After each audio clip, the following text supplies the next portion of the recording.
애플워치를 착용하고 멀리 나가보도록 하겠습니다. 여러분들이 꺼지는지 봐주세요. 안녕하세요. 빠르게 테크 소식 그리고 테크 리뷰를 전해드리고 있는 이프입니다. 아이폰 14 시리즈들이 국내 출시가 된 지 이제 어느 정도 시간이 흘렀기 때문에 제 구독자분들 중에도 이 제품들을 만나보고 계신 분들이 많은 것으로 알고 있습니다. 특히 이번 아이폰 14의 프로와 프로 맥스 모델은 다이나믹 아일랜드라는 기능이 새롭게 탑재가 되었고, 그리고 상시 표시형 디스플레이가 제공이 되기 때문에 이 기능들도 아마 잘 활용하고 있으실 것 같은데요. 오늘은 이 기능들을 이미 사용하고 있는 분들 또는 아직 사용해본 경험이 없는 분들을 위해서 이 기능을 좀 더 제대로 활용할 수 있는 팁, 어떻게 활용할 수 있는지, 그리고 상시 표시형 디스플레이가 꺼지기도 하거든요. 과연 언제 꺼지는지도 소개를 해드리도록 하겠습니다. 애플 디바이스를 사용하다 보면 와, 이런 디테일까지? 그런 생각이 들 때가 있는데요. 아마도 오늘 제가 소개시켜드리는 부분들이 바로 그런 부분이 되지 않을까 싶습니다. 자, 그럼 먼저 다이나믹 아일랜드를 살펴보도록 하죠. 자, 아이폰 14 프로와 프로 맥스 모델이 가지고 있는 다이나믹 아일랜드는 저와 얘가 상호작용을 하는 그런 공간이라고 할 수 있는데요. 먼저 이 다이나믹 아일랜드 기능을 만날 때 또 이 디테일한 부분 한번 보여드리도록 하겠습니다. 자, 화면 캡처를 해볼게요. 화면 캡처를 하게 되면 이렇게 인터넷 사이트 등을 사용할 때 다이나믹 아일랜드를 사용하지 않을 때는 이 다이나믹 아일랜드 기능은 캡처가 되지 않죠. 그런데 음악 등을 들을 때는 또 달라집니다. 자, 제가 지금 음악을 켰고 여기 이렇게 다이나믹 아일랜드에 음악이 표시가 되고 있죠. 이 상태에서 캡처를 해볼게요. 자, 그러면 이 부분이 이렇게 함께 캡처가 됩니다. 이처럼 캡처 하나를 할 때도 다이나믹 아일랜드 기능을 사용하냐 사용하지 않는지에 따라서 캡처가 달라지게 된다는 점도 바로 애플의 디테일이라고 할 수 있었습니다. 실제 사용을 해보면 정말 다양한 정보들을 저기서 활용할 수 있는 걸 느낄 수 있습니다. 자, 지금 제가 에어팟 맥스를 착용했더니 제가 에어팟 맥스를 착용했다는 걸 표시를 해주죠. 연결된 상태에서 이 부분을 터치를 하게 되면 이렇게 배터리 상태 등을 크게 확인을 할 수가 있고요. 자, 그리고 페이스 아이디를 인증할 때도 저 부분을 통해서 이렇게 인증할 수 있는 걸 볼 수 있습니다. 이런 식으로 다양한 기능들을 사용을 할 수 있는데요. 충전할 때도 표시가 되고요. 음악을 들을 때는 이미 지난번에 제가 보여드린 것처럼 이렇게 음악을 듣게 되면 이 부분에 이렇게 앨범 커버도 나옵니다. 그리고 음악이 이렇게 플레이되고 있는 걸 확인할 수 있고, 이렇게 길게 누르면 음악을 컨트롤 할 수가 있고요. 바로 여기서 에어팟 등으로 연동도 가능한데 이렇게 앨범 커버가 나오기 때문에 앞으로 앨범 커버를 만들 때는 분명히 이런 부분도 좀 고민을 해서 앨범 커버를 만들어야 되지 않을까? 그런 생각이 들기도 합니다. 저 같은 경우는 화면 녹화를 많이 하는 편입니다. 여러분들께 리뷰를 보여드리기 위해서 이럴 때 여기서 카운트다운이 되죠. 그렇기 때문에 이 화면 녹화가 시작되는 걸 잘 맞춰서 화면 녹화를 할 수 있고, 예전에는 이것도 내려서 제어 센터를 열어서 화면 녹화를 중지하거나 했어야 되는데 이제는 이런 식으로 바로 여기서 화면 녹화를 끝낼 수가 있고 이렇게 저장됐다는 걸 확인할 수가 있고요.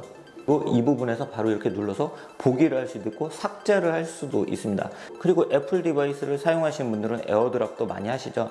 에어드랍 할 때는 이렇게 여기서 에어드랍을 받았다는 것도 표시가 되는 형태로 뜨는 걸 볼 수가 있고요. 자, 그리고 통화를 할 때는 이렇게 통화 표시가 되고 전화가 왔을 때도 알림을 받을 수가 있고, 이 부분을 이렇게 눌러서 여러분들이 스피커폰으로 전환을 하실 수도 있고 통화를 전환할 수도 있고요. 그리고 말을 하게 되면 여기 또 이렇게 음악을 플레이할 때처럼 이렇게 보이는 걸 볼 수 있죠. 이런 식으로 이 부분도 상당히 디테일하게 만들어진 걸 확인할 수 있습니다. 둥이님이 계속 듣고 있으니까 이제 끌게요. 그리고 페이스타임을 할 때도 이 부분을 사용할 수 있는데 음속을 하거나 다양한 기능들을 여기서 이렇게 바로 페이스타임을 할 때도 사용을 할 수가 있고, 타이머를 사용할 때도 여기서 사용할 수 있는 건 이미 제가 보여드렸죠. 그렇기 때문에 이런 식으로 여기서 타이머를 컨트롤 할 수가 있고 일시 정지도 하면서 사용할 수 있습니다. 그리고 또 사용하다 보면 눈에 띄는 부분 중에 하나가 제가 집에서 홈팟 홈팟 미니 2개를 쌍으로 연결해서 스테레오로 사용을 하고 있는데요. 이것도 이렇게 스테레오로 사용하고 있다는 것도 보여주는 것도 볼 수 있었습니다. 자, 그리고 영상을 볼 때도 이 부분에 이렇게 표시가 되는 걸 볼 수 있는데요. 특히 이 부분의 색상 등이 영상에 따라서 달라지고 여기서 이렇게 컨트롤 할 수도 있어요. 그리고 경로를 따라 계속 이동하세요. 보시는 것처럼 이런 식으로 사용할 수 있습니다. 이렇게 애플 지도를 통해서 어떻게 보여지는지 현재 위치나 방향 등을 확인할 수가 있고요. 그렇기 때문에 특히 해외 갔을 때 애플 지도를 사용하시는 분들 많잖아요. 해외 여행을 갔을 때 유용하게 활용하실 수 있으세요. 자, 그리고 애플워치를 착용하시는 분들은 아이폰을 통해서 애플워치에 잠금 해제를 할 수 있는 걸 알고 계시죠? 애플워치에 잠금 해제를 아이폰으로 할 것인지도 다이나믹 아일랜드를 통해서 확인할 수가 있고, 그냥 잠그고 싶을 때는 잠그기를 선택할 수도 있습니다. 그리고 iOS 16.1부터는 실시간 현황이라는 기능을 여러분들이 아이폰에서 사용할 수 있는데요. 특히 이 실시간 현황 기능을 다이나믹 아일랜드에서 사용할 수 있습니다. 이미 많은 앱들이 이러한 실시간 현황을 개발하고 있는 것으로 알려지고 있는데요. 그렇기 때문에 다양한 서드파티 앱들을 다이나믹 아일랜드에서 만날 수가 있습니다. 더 유용하게 사용할 수 있는 거죠. 그렇기 때문에 국내 서드파티 앱사들도 빨리 이러한 다이나믹 아일랜드 기능을 개발을 해주면 좋을 것 같네요. 자, 애플 아이폰 14 프로 모델은 보시는 것처럼 사용하지 않을 때도 이렇게 디스플레이로 확인할 수 있는 상시 표시형 디스플레이가 적용이 되어 있죠.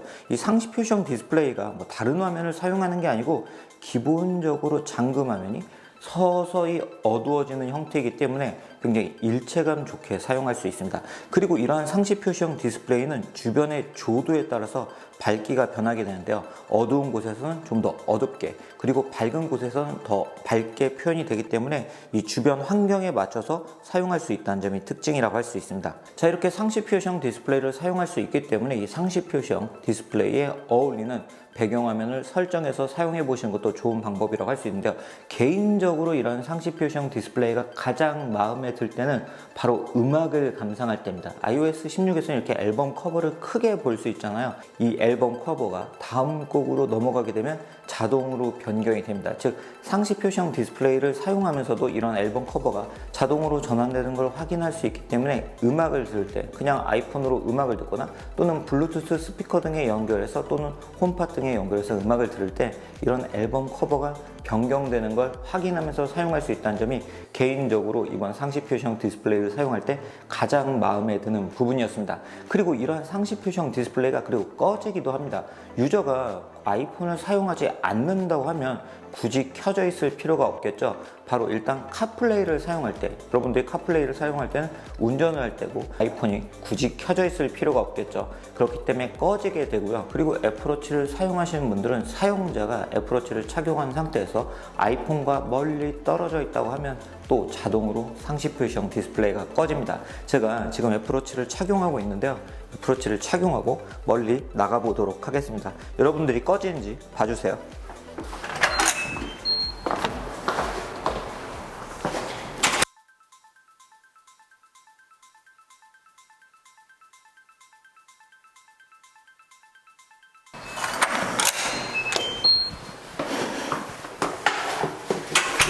방금 여러분들도 느끼셨죠? 상시 표시형 디스플레이가 꺼져 있다가 제가 들어오는 순간 애플워치를 감지하고 켜진 걸 볼 수 있는데요. 이처럼 상시 표시형 디스플레이는 사용자가 사용하지 않을 것 같을 때는 자동으로 꺼집니다. 그런데 또 이게 디테일한 게 음악을 틀어놓은 상태에서 제가 멀리 떠났을 때는 켜져 있습니다. 음악은 저만 듣는 게 아니고 다른 분들이 함께 듣는 상태에서 제가 멀리 이동했을 수도 있잖아요. 그럴 때는 또 켜져 있더라고요. 이런 디테일이 바로 애플 디바이스를 사용하는 재미가 아닐까 싶습니다. 아이폰 14 시리즈 같은 경우는 조도 센서가 전면하고 후면에 위치를 하고 있기 때문에 제가 지난번에 이야기를 해드린 것처럼 역광에서 디스플레이를 바라볼 때도 좀 더 선명하게 바라볼 수 있는데요. 그렇기 때문에 상시 표시형 디스플레이 같은 경우도 이렇게 가려주면 어두워지는 걸 볼 수 있죠. 자, 거의 꺼진 상태로 자 이제 꺼졌습니다. 즉 이런 식으로 빛이 없을 때, 즉 여러분들이 아이폰을 주머니에 넣었거나 가방에 넣었을 때는 사용자가 또 사용을 안 한다는 의미겠죠. 그럴 때는 이렇게 또 상시 표시형 디스플레이가 서서히 꺼지게 됩니다. 또 하나 상시 표시형 디스플레이가 꺼질 때가 있는데요. 바로 수면 모드를 사용할 때 상시 표시형 디스플레이가 꺼지게 됩니다. 자, 제가 지금 집중 모드를 사용하고 있는데 수면 모드를 이렇게 바꿔볼게요.